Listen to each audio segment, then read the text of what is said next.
It's such a treat. Such a treat. Welcome to New York. I mean, I know you're always here, but Yeah, it's always so special.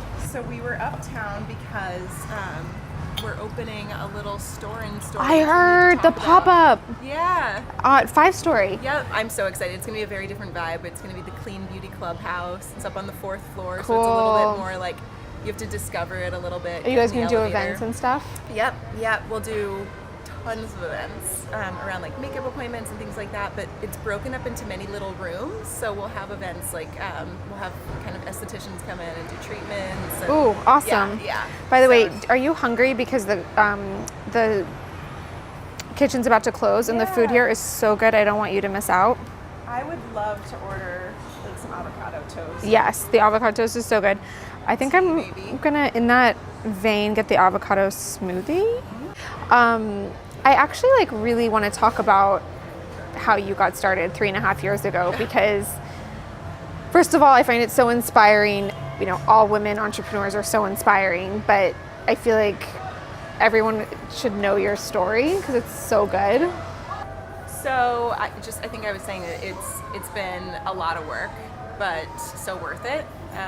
And I have to remind myself of that some But like days start at more the than beginning. others. Like I want to know everything. Well, the beginning was way longer than 3.5 years ago. So the beginning was 2009. I was living here in New York, and I was fresh out of college. I had a public policy degree. I was working at a law firm.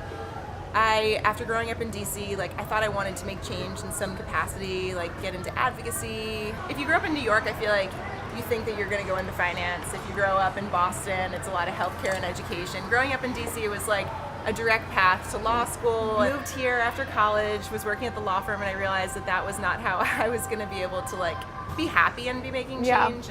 And I started, like when I was living on my own for the very first time, I started to focus on health and wellness for the very first time. I did not grow up in a Which like, is way crazy, before healthy household. the wellness trend. Yeah, I would say it was. It was actually coming from a place of fitness. In training for triathlons, I was doing a lot of yoga for the first time, and it was like, that was like how I had control in my life, you know, because I hated my job. Yeah. Like it was a tough time, you know, like young and in the city with like no money, trying to figure stuff out, you know.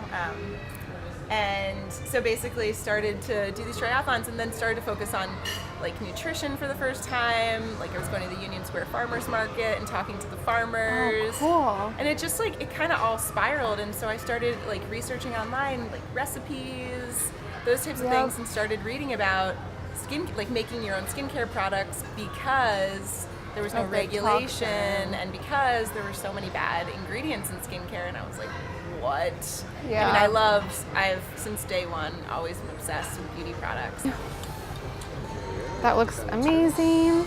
I think, is that mine? Yeah, Or this is yours. share? No, this is yours. Okay, cool.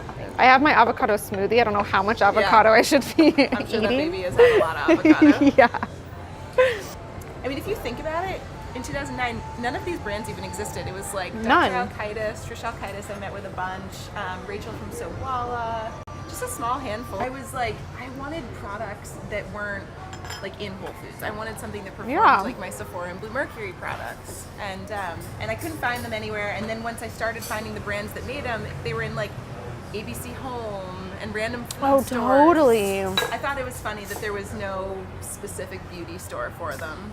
And it was funny, I started this little teeny tiny blog, which nobody read, but it was really as my outlet. But I used it as a way to like meet people. I would write these brand founders and I was like, hey, I have this blog, I would love to meet you. It's like, what do I do now? Yes, exactly. But it leads to beautiful things. Yeah. Because like, at first it was like, should I start a brand? And then I realized in these meetings that like they felt the same way I did about there being no beauty store that made sense for them. So I decided to pull the emergency brake on my life here and learn for a few years. And so I moved first to a lavender farm in France. So I wanted to be able to like know about how these ingredients came to life. So a lot of my friends that were in the sustainable food world and they were becoming chefs or even like investing in agriculture. And I was like, this is the same thing. It's like healthy stuff out of the ground, but it's just for your face instead of for food. And I worked there for a while and learned about how... And it's so physical, right? Yeah, it's so physical. I mean, I was waking up at like 5 o'clock, and I was not used to it then. This was way before baby, so 5 o'clock. And then, we got to do the harvest and learn about the distillation process, and that was really cool. And then I wanted to learn about how a product comes to be, right? From like an unbiased party. And so I went up to Maine and I worked for a private label skincare, she's kind of like a broker, but she's like the grandmother of the beauty, and everybody knows her in the beauty industry, but she has this small little consultancy where like, if and when you make Laney's lotions and potions, you would call up somebody like her, and she knows all the packaging companies and the ingredient suppliers. And she did a little bit of clean beauty, but she did everything. So working with her, I got access to all of these different labs, and that was really what sealed the deal for me.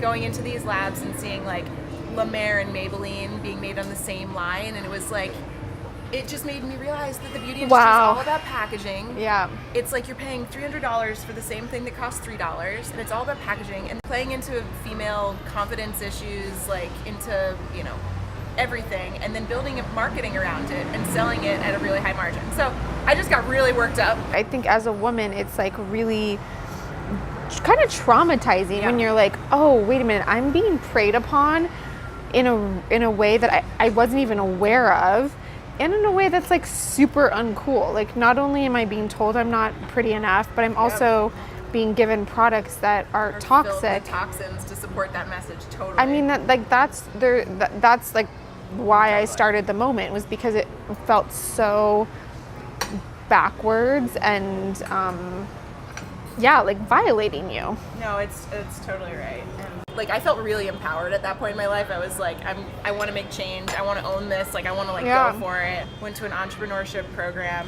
focused on our business plan for 2 years. And so in 2013, I graduated in May, and we opened our first little store in July, and it was like... In 2013. In 2013. And, we sold our car. My husband and I sold our car, and we took every penny to our name, and we did the build out. Nothing else was out there. And people weren't even I feel like people weren't even talking about it. No, not enough. Like, I think I was just like dabbling in like ingestibles, like sun potion, juices. Can I ask you a question? Yeah, of course. So like, what was that impetus for getting into the sun potion, and like, what got you into healthier food? I didn't feel good. I really didn't feel good. I was working at a corporate beauty company, and I was in an office with no windows. I was really stressed out, and I just didn't feel good. And I was like, okay, how am I gonna feel better?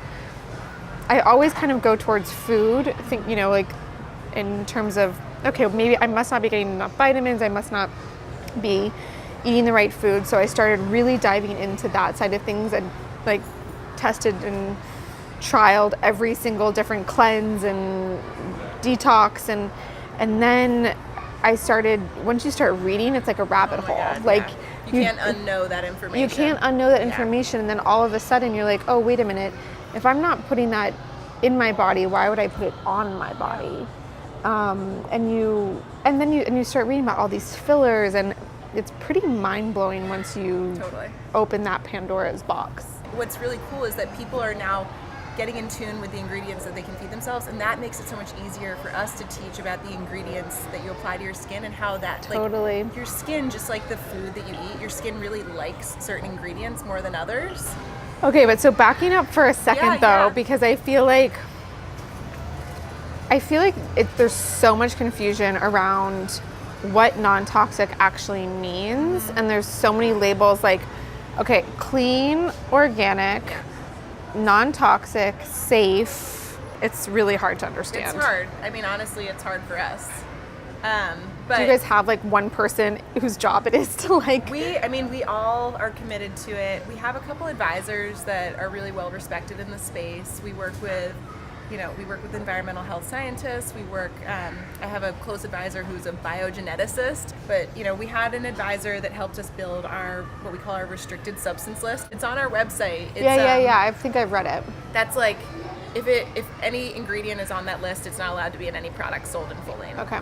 But so if I'm like shopping and I'm not at Follain, let's just say, getting back to beauty, and you're like, okay, it says on the packaging this is natural, or this says on this packaging that it's non-toxic. Is there no any regulation? There's so none. in the US you can say that it's anything. I mean, all of those things are marketing terms, right?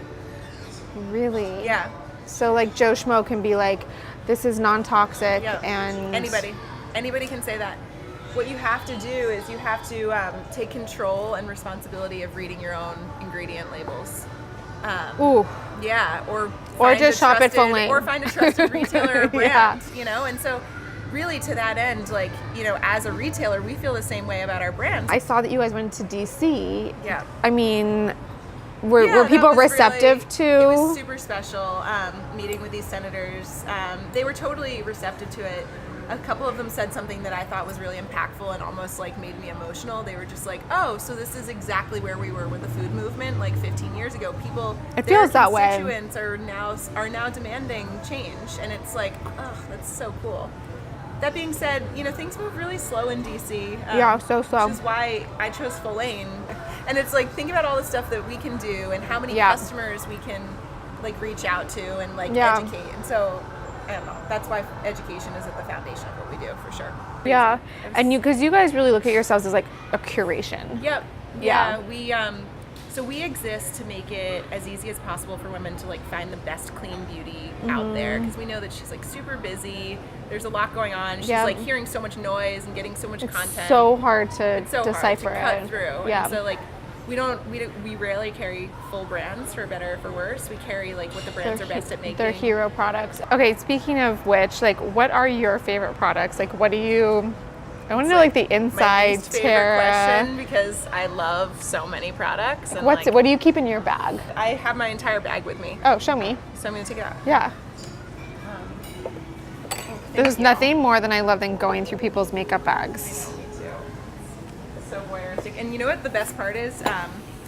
So many women bring in their bags into the store and just like dump them, and they say, okay, what's Let's good replace. and what's bad. No way. It's really special. This one is obviously a test that's going really well. The hyaluronic serum. Oh, this which is what you're brand saying. new. Can I just yeah, put a little please, bit in my hand? Please, please, please.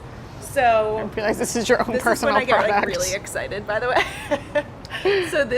So keep that there. So my favorite thing to do is to combine that with The vitamin C the vitamin boost. C booster, because What's their new product? The the antioxidant booster.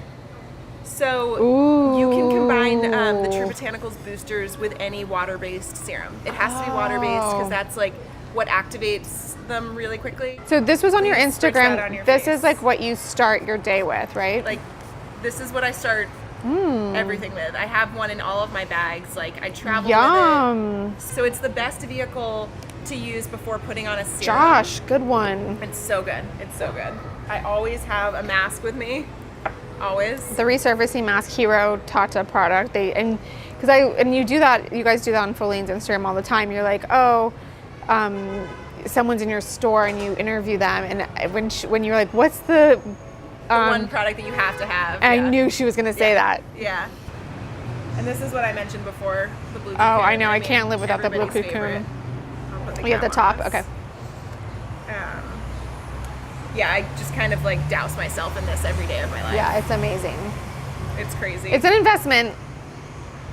It's no joke. You don't need a lot, No, you don't. But it's. which sounds so like cliche. But that's and one of the annoying, but questions it's people true. ask all the time is price.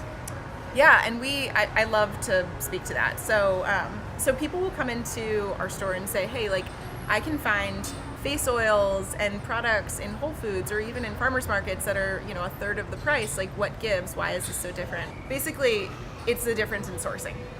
So some oils will be like totally clear, deodorized, processed. Other ones will have this like nuttiness, like it has like a big rich color. You It can has, like, see the difference in the products. It's like, it's not processed. It has all of the nutrients still, and your skin loves that. But what do you say to someone who feels like they can't even enter into the clean beauty market? We send people to the grocery store all the time, and we tell them about like awesome coconut oil, awesome jojoba oil, and like, we're essentially setting people up with recipes to make their own stuff. Think of healthier food in the beginning. It's like, once you realize that you're investing in your health and like if you scale back in other parts of your life for this, it actually makes you feel and look and everything so much better. You haven't even touched your avocado toast. I know, I'm starving. I know, me too. Let me put these away and we can finish some lunch.